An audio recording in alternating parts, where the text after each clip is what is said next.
Hello, good afternoon and good evening to those of you joining us from Eastern time zones. We are so delighted that you have made time to join us on this very happy occasion when we come together to celebrate the publication of this important and beautiful book. Welcome to all of you. Welcome to our guests and to our esteemed panelists.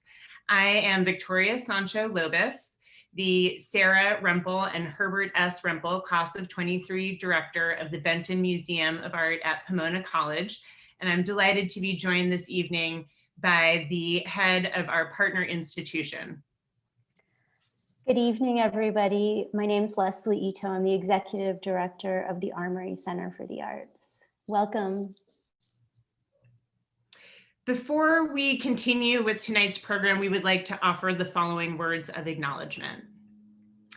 The Armory Center for the Arts in Pasadena and the Benton Museum of Art at Pomona College in Claremont acknowledge that our buildings and our programs occupy unceded Indigenous land. We recognize the Tongva people as the traditional land caretakers of Tovaangar, the Tongva world. We are grateful to have the opportunity to work with and for the Indigenous people of this region and those whose ancestors and relations are represented in our collections.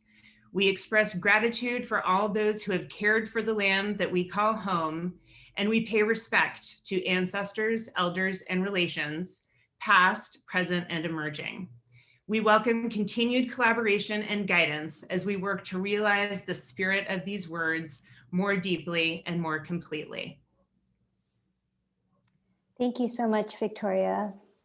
And thank you to the Benton team. On behalf of the Armory Center for the Arts, we're so excited about this collaboration, which starts with this publication and the launch, and will hopefully move into being open to the public for our two institutions and this incredible two-museum show. I can't express enough how important it is for collaboration to happen at a moment like this. In times like this with limited resources and everything feeling like it's upside down, it really makes a difference to be in this together and be stronger together with the Benton and the Armory. Presenting such important work, we're honored that Allison Saar has entrusted our institutions with the presentation of her incredible work. Telling the histories and the stories of African-American women is really incredibly vital to the healing of our nation. And we're so excited about this publication and the upcoming exhibitions. Absolutely, Leslie. I would just add how meaningful it is for us at the Benton in our inaugural season of operating to be joining with you and your teams. This collaboration is so meaningful for us, not least because both of our institutions have such a deep commitment to the educational and transformative power of art. I would be remiss if I didn't take this opportunity to thank the many individuals, endowed funds that we have at Pomona College, and also quite specifically the Fellows of Contemporary Art, whose support of this project indeed enabled us to realize a publication of this scope. In terms of the realization of the exhibition at the Benton Museum, we have relied heavily on the Eva Cole and Clyde Matson Memorial Fund. And I know you have supporters at the Armory that you would like to acknowledge as well. We'd also like to thank the Pasadena Arts Alliance, our longtime partners and supporters, as well as the California Arts Council, who is supporting Catfish Dreamin', which we will have more information about on our website. And also would like to give our heartfelt gratitude to Betsy Greenberg. Thank you so much for all of your support in making this special exhibition happen. Well, for us at Pomona, this project started with an idea brought forward by my predecessor, Kathleen Stewart Howe, who had the brilliant thought to invite Allison Saar to realize a commissioned sculpture that we recently installed. And that idea then gave rise to the plan for this exhibition. And I think it's now time to bring forward the curatorial team, our fabulous curators, at Pomona, of course, our senior curator, Rebecca McGrew, and Irene Satsos at the Armory. Thank you so much, Victoria and Leslie, for those wonderful remarks, and thank you for being with us tonight. Thank you everyone in the audience for joining us too. Well, it's been such a pleasure just in my few months of working at Pomona to see the last chapter of this project come to fruition. And I just want to congratulate both of you for the tremendous work that you have put forward jointly. I'm just so honored to be a part of this project. Thank you so much. And without further ado, we'll let the two of you take it away. Thank you both. Thank you, Victoria. Thank you, Leslie. I'll just take a few moments now on behalf of Rebecca and myself to thank the folks working behind the scenes that we're not going to see, but that are helping make this event run smoothly. Justine Bay-Bias and Courtney Wilkins at Pomona, thank you both. And Eber Rodriguez, John Lapointe, and Millie Correa at the Armory. Thanks to all of you. And now we turn to the catalog, the reason we're here tonight. I want to take this opportunity to thank the brilliant graphic designer, Kimberly Varela, and our very, very extremely capable and also brilliant copy editor, Elizabeth Polsinelli. And I must also acknowledge the Fellows of Contemporary Art who really made this publication possible. So onward with our celebration. Great, thanks, Rebecca. I now have the very wonderful honor of introducing Allison Saar. Since the 1980s, Los Angeles artist Allison Saar has become internationally recognized for her powerful figurative sculptures, paintings, and prints. Telling stories that focus on personal and cultural narratives, Allison imbues her figures with agency and strength, often arming them with personal belongings or tools to convey their tenacity, resilience, and communal significance.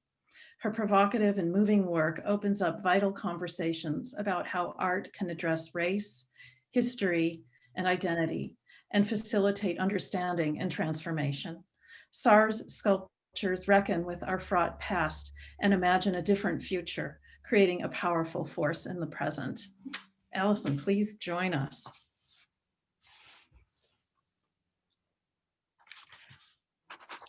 Hi, Allison, welcome. Thank you for being here with us. And thank you. Hello, Allison.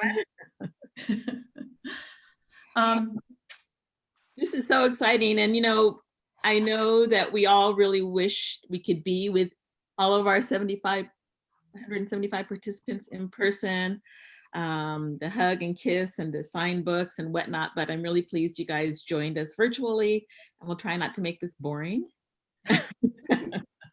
You're all zoomed out, but anyway, let's go. Well, that's a great segue. We've got fun things in store. I'm going to just outline briefly what our time together is going to look like. We're going to start with the three of us, Allison, Rebecca, and I, discussing the exhibition and the publication.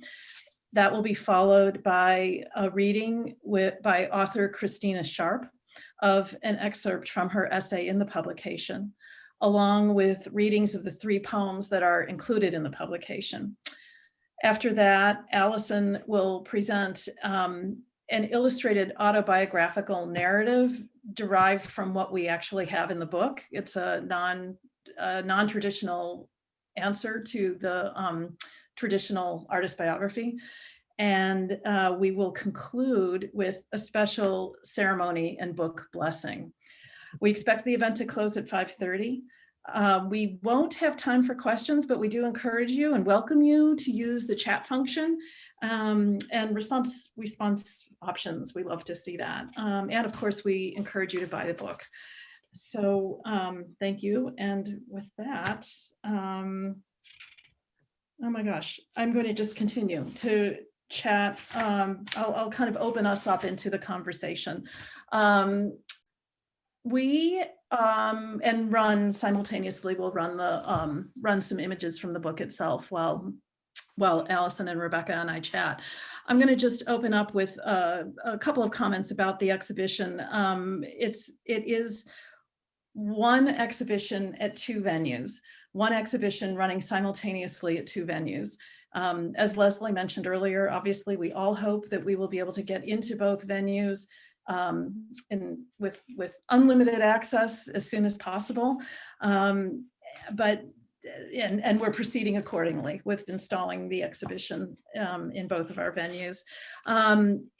You know, Rebecca and I first began working on this project and developing these ideas well over 2 years ago. And very quickly, the ideas that are so prevalent in Allison's work, ideas around gender and race and binaries and hidden histories and invisible bodies all became very important parts of our conversation in thinking about how to structure an Allison Saar exhibition and where to start in working with an artist that has such an extraordinary range of work. We found ourselves landing on these ideas about essential elements, and from there emerged the idea that became Ether in Earth. It took us a while to get to that idea, and we'll get to that point.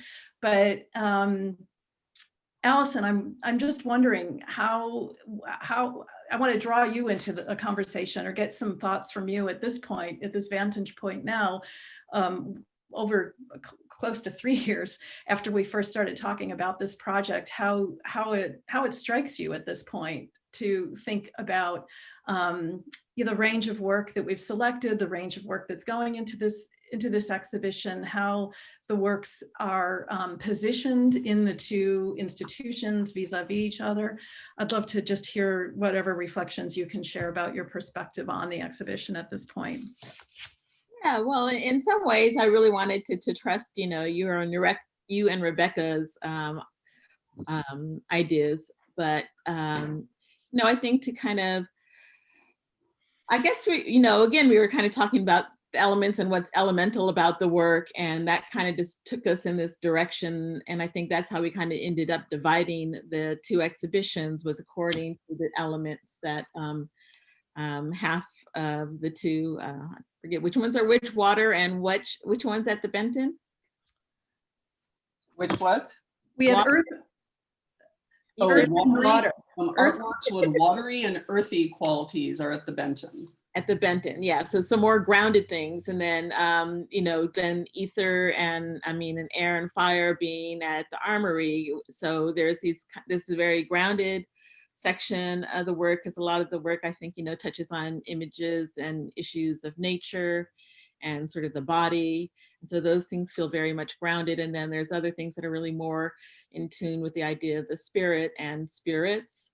Mm-hmm. And so those things, I think, are kind of what we ended up putting at the Armory. So I really love this idea that the two different venues had two very different feels and ideas, but then they could come together and become one, because it's complicated, I think, to have two, one show divided into two parts.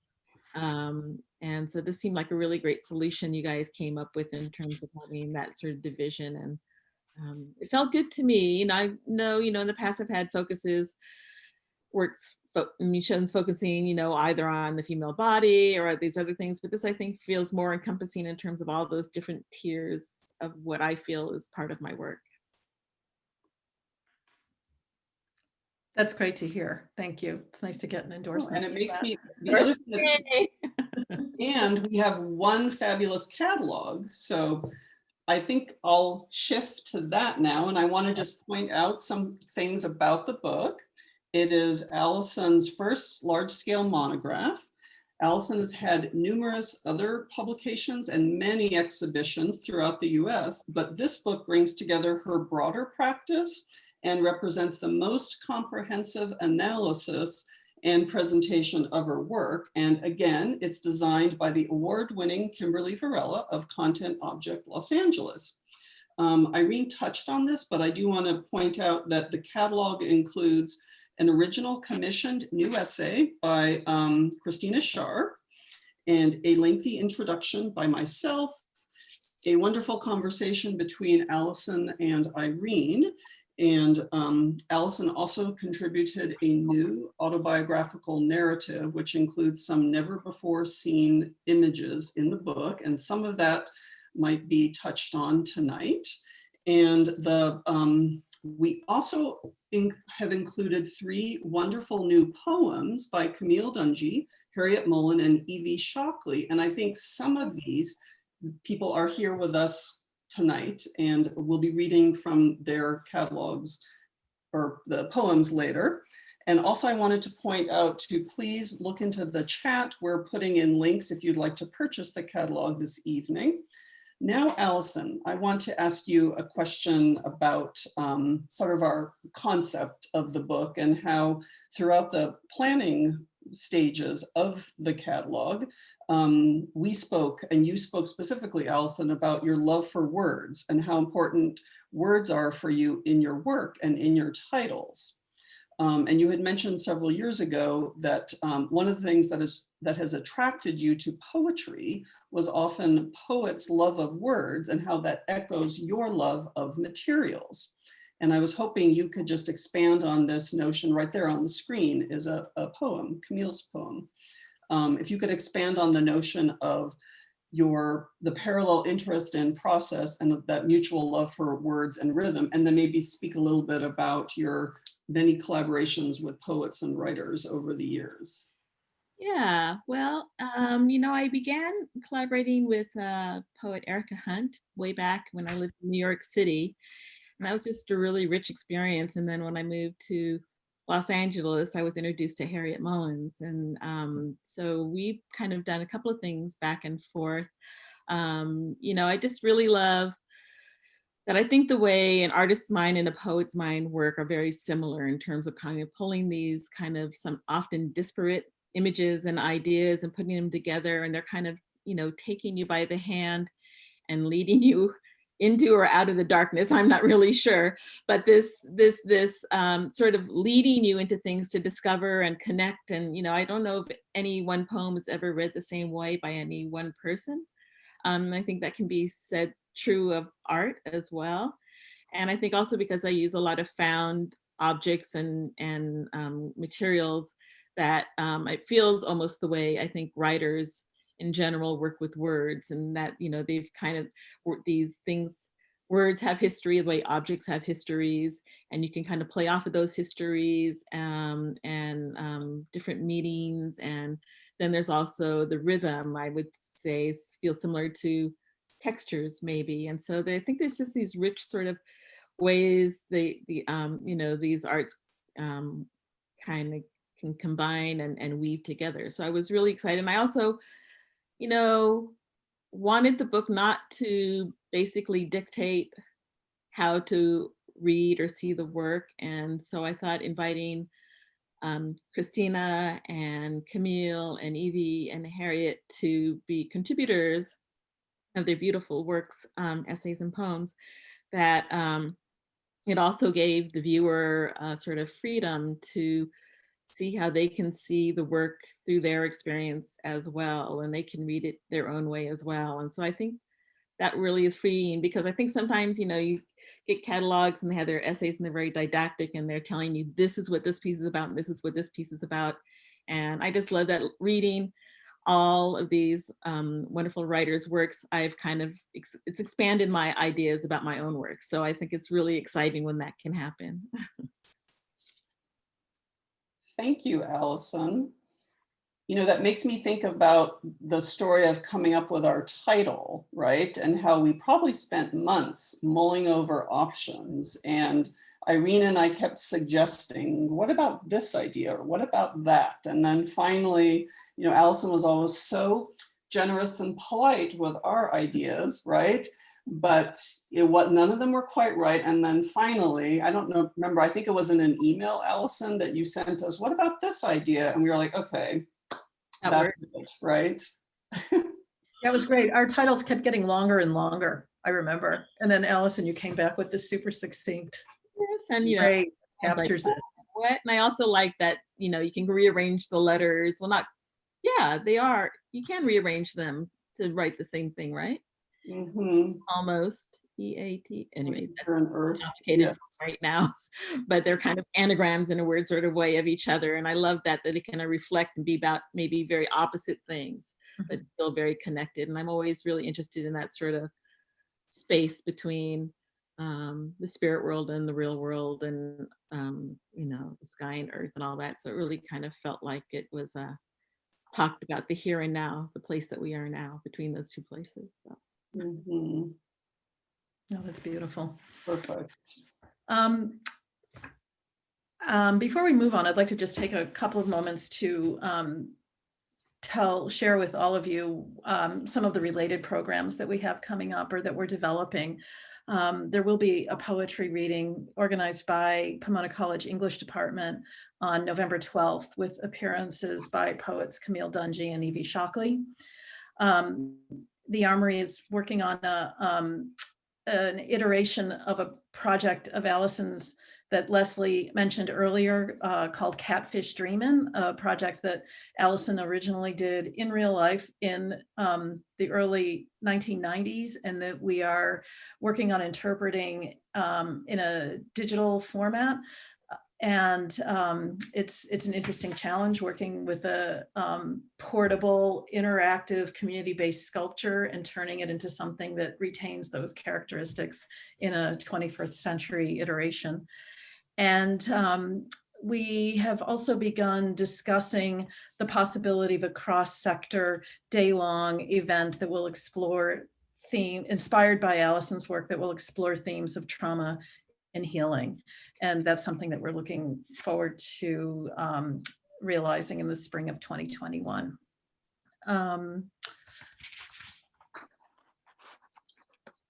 We're almost ready to move to the next section, I think. And while we have the slideshow here on the screen, let me say that, or thank Content Object for sharing these images with us, and the photographer of these images, Ian Byers-Gamber. We're grateful to you for allowing us to share these beautiful images of the catalog. And now we are going to welcome Professor Christina Sharp. And I'm thrilled that she is joining us today in the celebration of Allison Saar's work.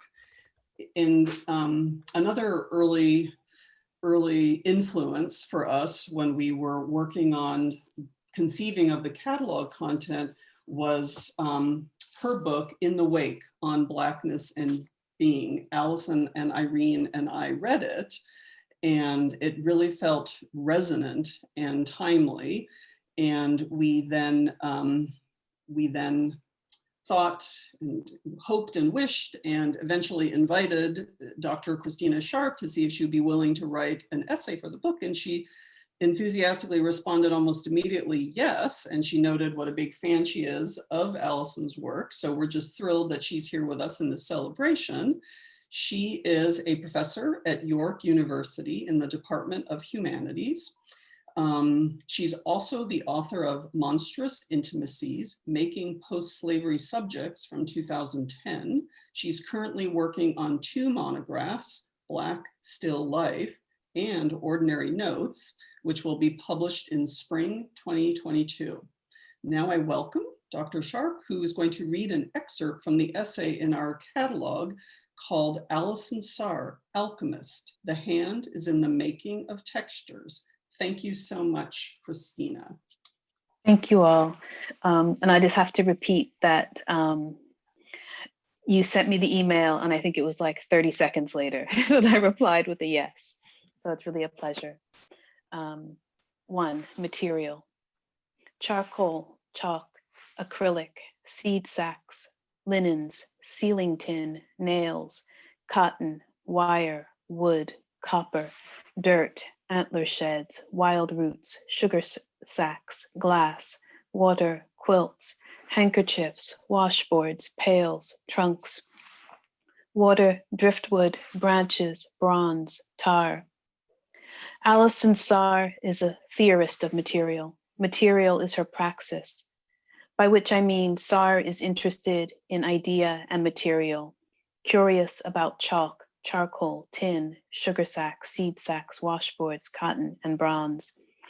She is attentive to their lives, to the stories that they tell, to their accretion of detail and meaning. She says, it's the ideas that determine my materials. And Saar makes works that engage the body and the spirit, work that she hopes audiences will find a way to connect with. Her sculptures, sometimes incorporating antler sheds and wild roots, extend outward to the viewer, like a branch or a hand.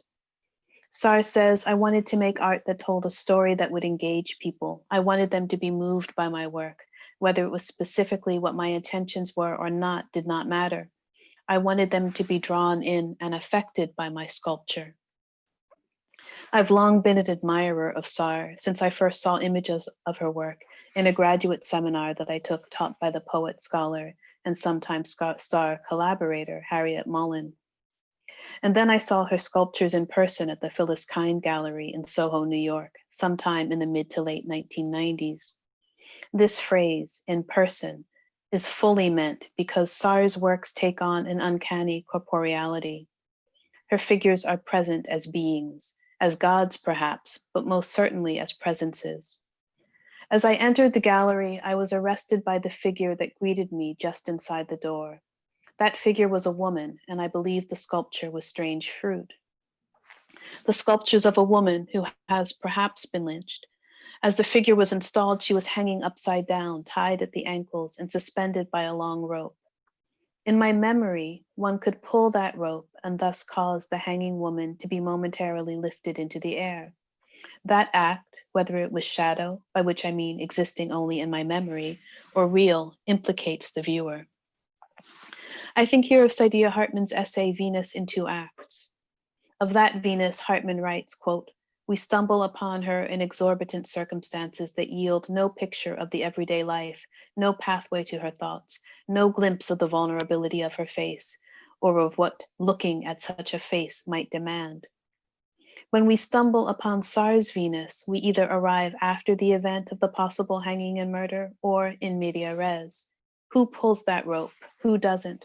Who is the perpetrator? Who is implicated and how? Saar's Strange Fruit demands our attention, demands that we look at her face. It was stunning. Saar's hanged woman was yet so alive, so vulnerable. She was naked, her neck was turned to one side, her head on her shoulder, an often repeated gesture in Saar's work. Is her neck broken? Is she resting? Is she mournful? Wistful? Yes, perhaps wistful. The hanged figure is leaning in a way that looks self-protective. Her hands, insufficient to the task, cover her breasts and her pubis. Her lips are painted red, her carved wooden body is covered in ceiling tin. The raised decorative tin appears as shield and accretion, as armament, ornament, and scar. The figure gestures toward Venus Pudica, but turned upside down. But if she is that Venus, then she is that Venus hung for her power. And what may look like serenity is nevertheless a sign of her power.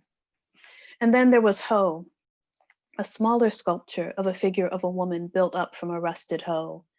Another iteration, perhaps, of the Venus Pudica.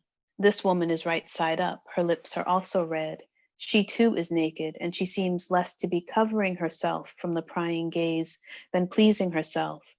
Her head is tilted back, resting against the gallery wall. One hand cups a breast, one hand is between her legs.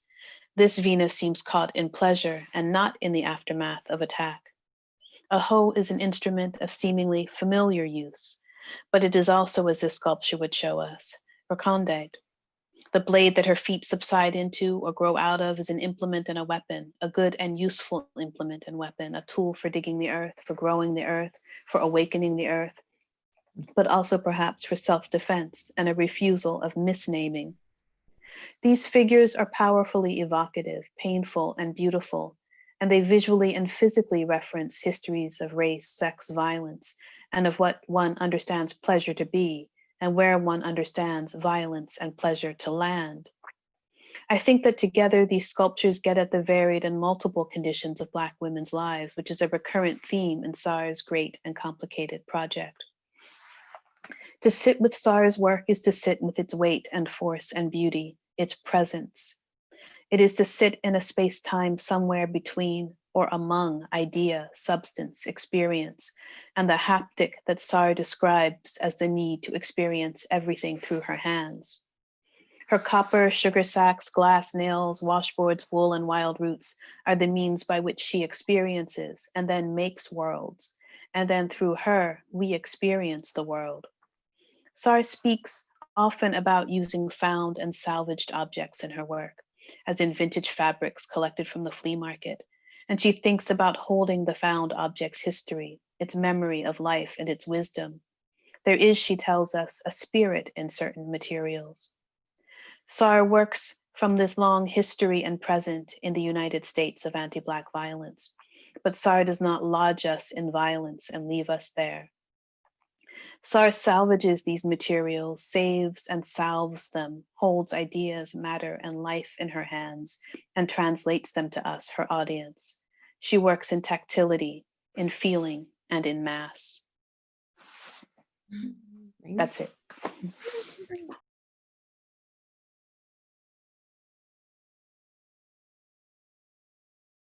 Christina, that was so beautiful.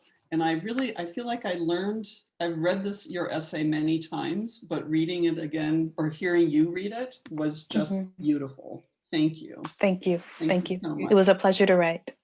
Thank you. Now we turn to our next section where we're going to have the poetry readings. We discussed earlier Allison's interest in poets and her appreciation for the way poets use language. And we're really so pleased to be able to include 3 new poems in the publication, as we have mentioned already. And I just again want to call out Camille Dungy and Harriet Mullen and Evie Shockley.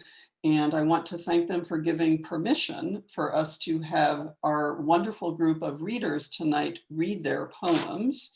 And again, to make a plug for their appearance live reading, Evie Shockley and Camille Dungy will be reading their poems November 12th at the Pomona College English Department event.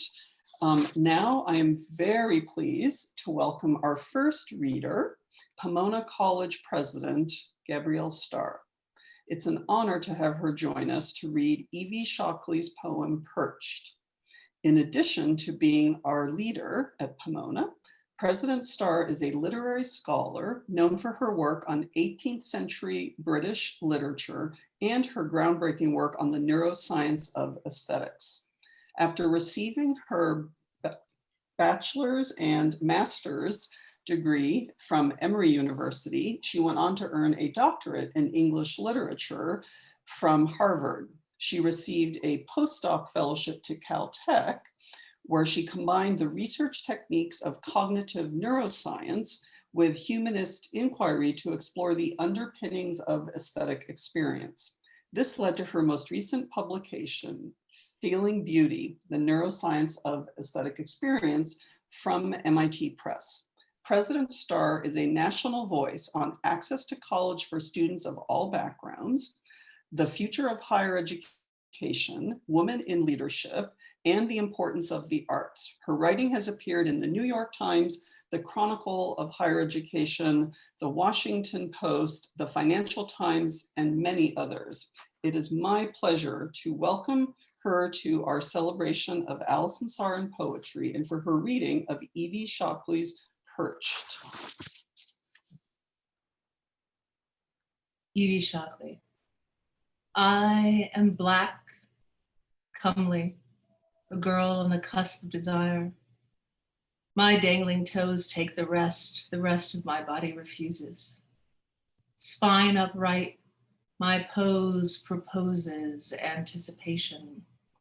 I poise in copper-colored tension, intent on manifesting my soul in the discouraging world. Under the rough eyes of others, I stiffen. If I must be hard, it will be as a tree, alive with change. Inside me, a love of beauty rises like sap, sprouts from my scalp and stretches forth. I send out my song, an aria blue and feathered, and grow toward it. Choirs bare, but soon to bud. I am black and becoming.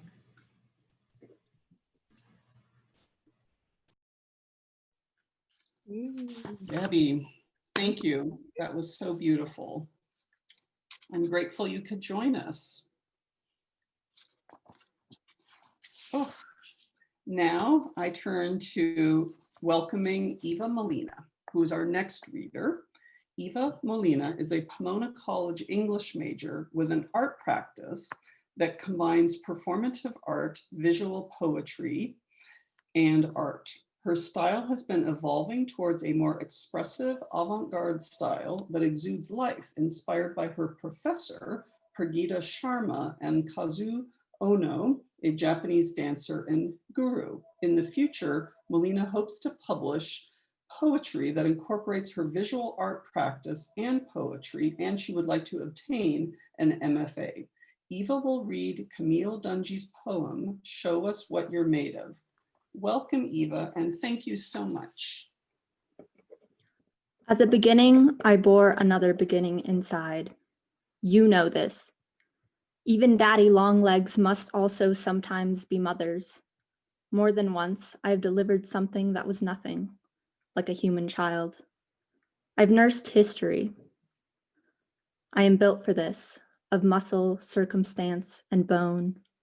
Also tin, blues, breath, blown glass, and boxing gloves. I was once a cabinet, a lighted jewel inside. I am nothing if not also everything. Rope, rubber, worry, soap, and steel. You know this. I am nothing if not all cast away and collected desire. I once bore a human child. Afterward, I sprouted antlers. I am, after all, nothing but an animal. Picture a long-legged spider crab, improbably gigantic. She can live 100 years or more, this one built of a black cast, bronze, and someone's dreams. Now you are picturing my heart. Or a hooped net, gauzy white, blood-drenched at the bottom edge and draping from ceiling to floor. Inside this, the nest of my ambition. From my head like a crown, I've pushed the afterbirth of fibrous blossoms. From my breasts, roots, and nectar. I am nothing if not something like a flower. Cotton, creature, comfort, something like a crow. Yes, I am bird. Also, I am battered woman working this loved lake the levee made spill. When I sleep, my snores lift like wings. When I go dancing, I don the half-light of sorrow for shoes.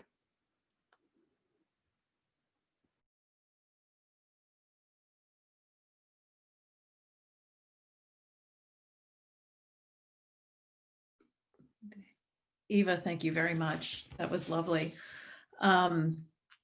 I am going to introduce Isabel Fernandez, who will be reading Still Waiting by Harriet Mullen. Isabel Fernandez, Armory Teen Apprentice, is a 2020 high school graduate of VAPA, the Ramon C. Cortines School of Visual and Performing Arts in Los Angeles, and is now studying science at Pasadena City College. She is also an artist who is excited about filmmaking, ceramics, and painting, and an ardent supporter of national parks, and was a member of her high school's poetry team. She recently participated in a youth zine project at the Armory focused on voter registration. Welcome, Isabel. Thank you. Please approach with care these figures in black. Regard with care the weight they bear, the scars that mark their hearts. Do you think you can handle these bodies of graphite and coal dust? This color might rub off. A drop of this red liquid could stain your skin.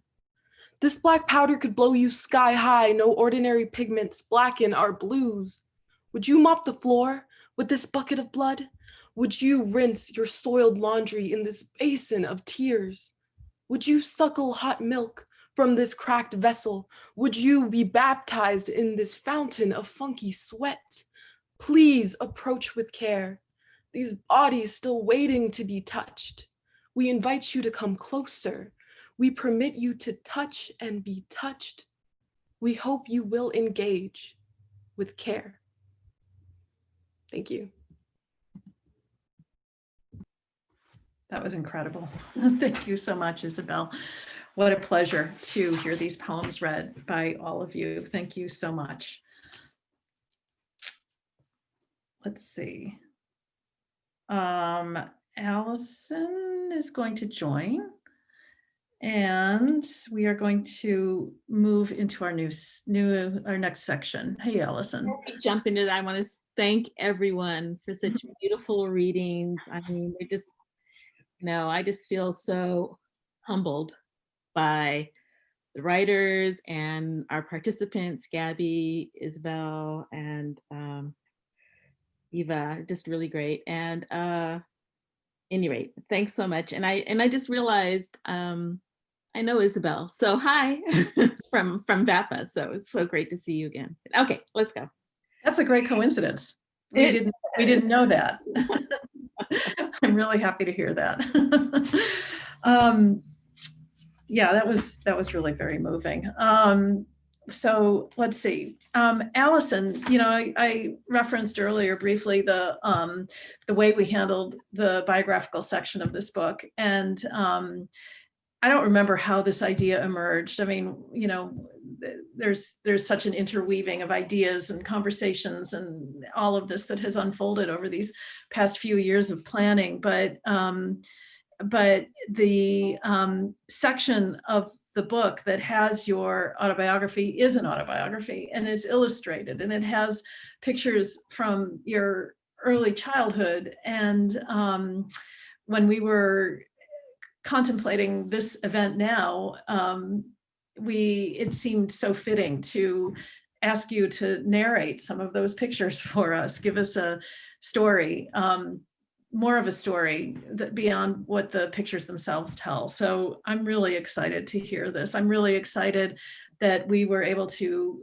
construct the kind of autobiographical section in the book we did, very atypical, but then now to manifest it in this form too. I'm just so excited, and want to stop saying how excited I am and just turn it over to you so that we can hear from you on it. Well, it was a lot of work. And again, thanks to everyone at Content Object and all of that to get us through all of that, because it was complicated tracking everything down. But I just felt it was more telling as to who I was, to tell my story through images than, what year, what happened, sort of thing. So anyway, I'm ready. I guess one thing I'll just say, because, well, you'll do the narrative, and oh, you lost her. Sorry about that. I was just sort of summarizing a little bit for our viewers as well, that we'll segue directly from your conversation about your autobiography into your libation, the performance. So in a sense, we're looking forward to a performance from you for the remainder of the program. So okay. Yeah, with that, I'll sign off. All right. Thank you. Thank you. I was born a maker. Even as a toddler, I tried to build bridges between worlds, body, spirit, dark, light, black, white. My father's ceramic studio in El Segundo, Smoky Hollow, a Quonset hut which smelled of earth and mud, cool and dark except for the fiery heat of the massive kiln, Ogun. in contrast to my mother's printmaking studio at Cal State Long Beach, full of light with acrid odors of acid and asphaltum, mixed with the smell of jasmine and the sea. Yamaya. Frequent trips to the Watts Towers with my mother and my older sister Leslie helped inform me that art could be made from anything, by anyone, anywhere. When 6, we moved to Laurel Canyon, where I became a wild child, developing a keen interest in nature, where I scavenged sticks, stones, bones, and the burnt relics from the neighborhood's historic wildfires. In 1974, I went to Scripps College, where I studied art from Africa and the African diaspora with Dr. Samela Lewis and explored fiber arts and printmaking. In '82, I moved to New York City, where, en route to my residency at the Studio Museum in Harlem, I collected scraps of linoleum and discarded ceiling tin to clad my sculptures. A few years later, I got a studio in Brooklyn, where I was able to expand my scale and made my first art commission, Hear the Lone Whistle Moan. I was often seeking ways to find and reach out to an audience beyond the gallery and museum walls. Here, with my son Kyle, and pregnant with Maddie, is Catfish Dreaming, an itinerant interactive installation of an old truck that traveled to various sites along the East Coast. In 1995, I returned to Los Angeles to live in Laurel Canyon and work in my studio in the Valley, where I continue to diverse between the realms, body, spirit, dark, light, black, white.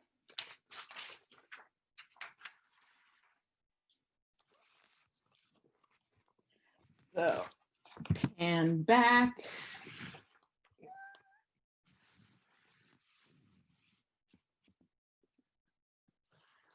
All right. So let's get this party started. So I'm making a sage elixir, which is kind of like a spin off of the kind of classic Moscow Mule. But I wanted to use things that were in my garden, which is sage and a lemon tree. And so first, I'm gonna muddle together a couple of sage leaves. Here, we can take off this here.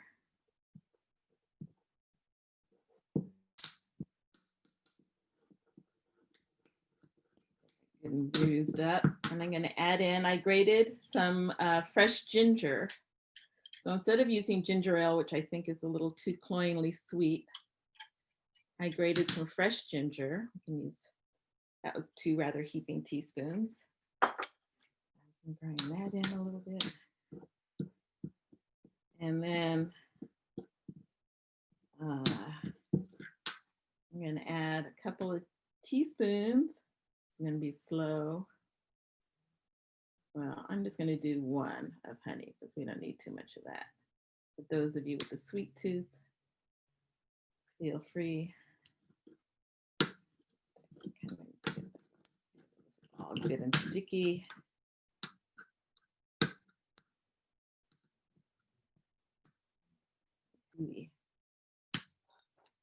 So now here I have some agua mineral, which is impregnated with water. So get that. Let's rinse this out.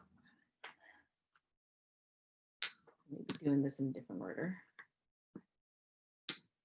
Yeah. It looks a little like the muddy water.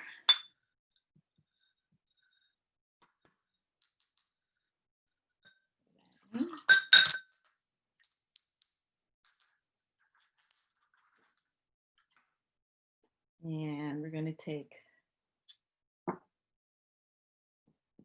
an ounce of fresh lemon juice.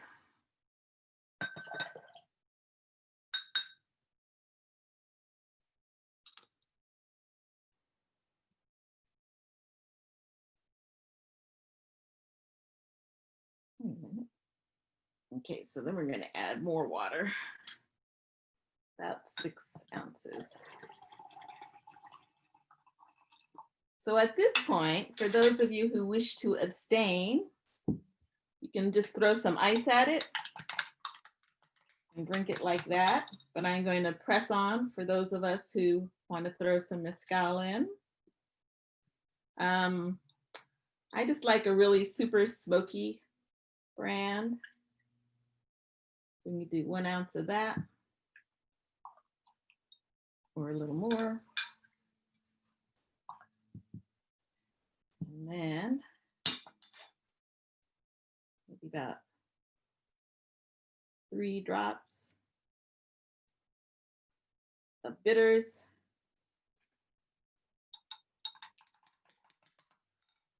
And then put some ice in there.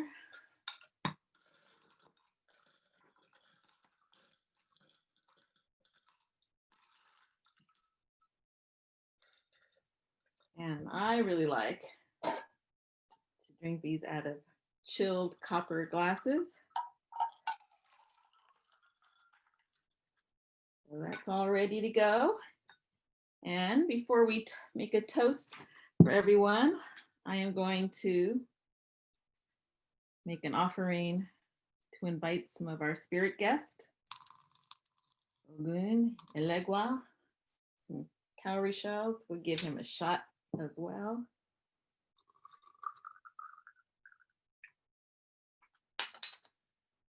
That's all ready. And then, so the last bit for this is to smoke up a sage leaf. Just add a little bit of smoky flavor in there. And throw that in there and a twist. It's maybe unduly complicated, but that's that. All right. And so we will toast, but before we get to that point, I am going to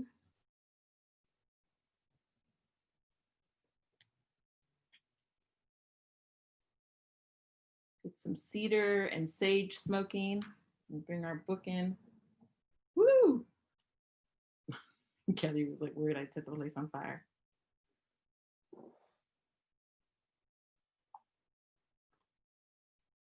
So with the smoke, I'm welcoming spirits to join us and to guide our book through different places, different homes, different lands, to find new roads and to help those find the road to bring us to our book. I'm really smoking over here. So, cheers. Cheers. Cheers. Years. Thank you. Thank you so much. Cheers.